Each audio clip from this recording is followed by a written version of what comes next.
Hello friends, welcome to my channel Radhika के kitchen. आज मैं आप लोगों के लिए फ्रेंड्स खाने की कोई रेसिपी लेकर नहीं आई हूँ। आज मैं आप लोगों के लिए किचन से रिलेटेड कुछ वास्तु टिप्स लेकर आई हूँ जो कि महिलाओं के लिए जानना बेहद जरूरी है।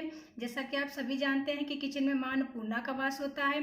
यदि हमारी रसोई में किसी भी तरह की निगेटिविटी होती है तो उसका सीधा प्रभाव हमारे जीवन पर या हमारे परिवार पर पड़ता है, जिससे धन हानि और क्लेश होता है। तो मैं यहाँ पर आपको कुछ उपाय बताने जा रही हूँ जिनको आप अपनाकर अपने किचन से वास्तु दोष को कम कर सकते हैं।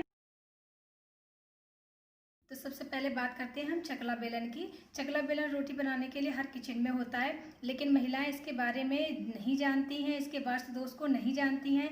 अगर आप रोटी बनाते समय आपके चकले या बेलन में आवाज़ होती है तो आप इसको तुरंत बंद कर दीजिए या आप अपने चकले को बदल दीजिए, क्योंकि वास्तुशास्त्र के अकॉर्डिंग ये अच्छा शुभ संकेत नहीं होता है। इससे धन हानि का कारण बताया गया है। अगर आप लकड़ी का चकला या स्टील का चकला इस्तेमाल करती हैं तो आप उसके नीचे कपड़ा भी लगा सकती हैं जिससे कि वो आवाज़ नहीं करे। अगर आप चकला खरीदने मार्केट में जा रही हैं और आपको पता नहीं है कि हमें किस दिन चकला को खरीदना है, किस दिन नहीं खरीदना है, तो यहाँ मैं आपको दिन का भी बता देती हूँ। नहीं है तो आप दिन का विशेष ध्यान रखें। आप जब भी चकला बेलन खरीदने जाएं तो आप मंगलवार और शनिवार को भूलकर भी चकला बेलन नहीं खरीदें, क्योंकि ये दिन किचन के लिए या किचन का कोई भी सामान लाने के लिए शुभ नहीं बताया गया है।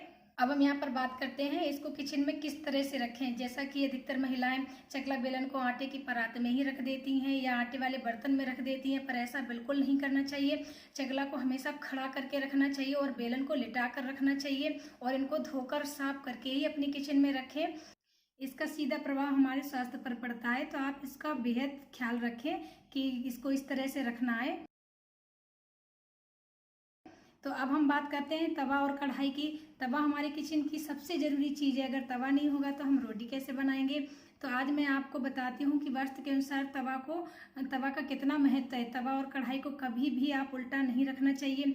तवा और कढ़ाई जहाँ हमारे यहाँ खाना बनता है या हम किचन में जिस जगह पर खाना बनाते हैं तो तवा को आप उसके दाएं तरफ रखें। जब तवा ठंडा हो जाए तो उस पर आप नींबू या नमक रगड़ें, इससे तवा चमकदार होगा। अगर तवा जितना ज़्यादा चमकेगा तो कहते हैं हमारी किस्मत भी उतनी ही ज़्यादा चमकदार होती है। अगर आप सुबह खाना बनाने जा रहे हैं और तवे को गर्म करने के बाद में आप उसमें थोड़ा सा नमक डालें और उसके बाद आप छोटी सी रोटी को बना लें या पहली रोटी बना लें आप और उसको किसी ऐसी जगह पर रख दें जो उसको जानवर खा सके, या अगर आपके आसपास कोई गाय हो तो आप पहली रोटी गाय को खिलाएं। इससे घर की सारी निगेटिविटी एनर्जी समाप्त हो जाती है।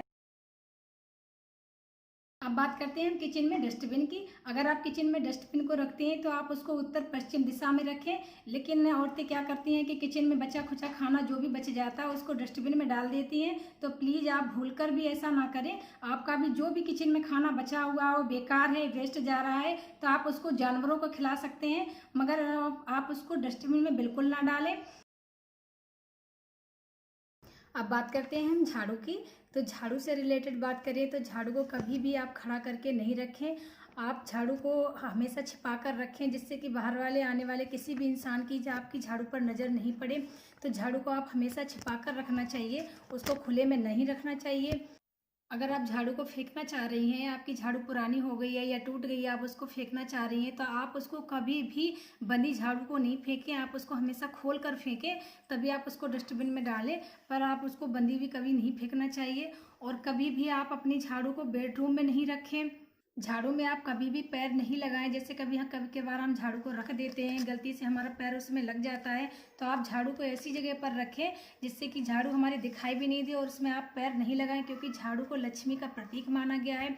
अगर आप कहीं पे भी अपने नया घर बनवाया है, आप उसमें गृह प्रवेश कर रहे हैं या आप किसी किराए के मकान में जा रहे हैं, आप उसमें अपना गृह प्रवेश कर रहे हैं, तो आप कभी भी पुरानी झाड़ू को उस घर में लेकर नहीं जाएं। आप हमेशा नई झाड़ू को ही लेकर जाएं, ये सबसे ज़्यादा शुभ माना गया है। फ्रेंड्स, आज के लिए इतना ही है। आप भी इन उपायों को अपनाकर अपने किचन संबंधित वास्तु दोष को कम कर सकते हैं और अपने जीवन में सुख समृद्धि को बढ़ा सकते हैं और अपने स्वास्थ्य और धन हानि जैसी समस्याओं को भी कम कर सकते हैं। अगर आपको मेरी आज की वीडियो पसंद आई हो तो मेरी वीडियो को लाइक करें और मुझे कमेंट करके ज़रूर बताएं कि आपको ये वास्तु दोष संबंधित वीडियो कैसी लगी है। और मेरी वीडियो को लाइक करें, ज़्यादा से ज़्यादा शेयर करें और मेरे चैनल को भी सब्सक्राइब कर लें, बेल आइकन को भी प्रेस कर लें।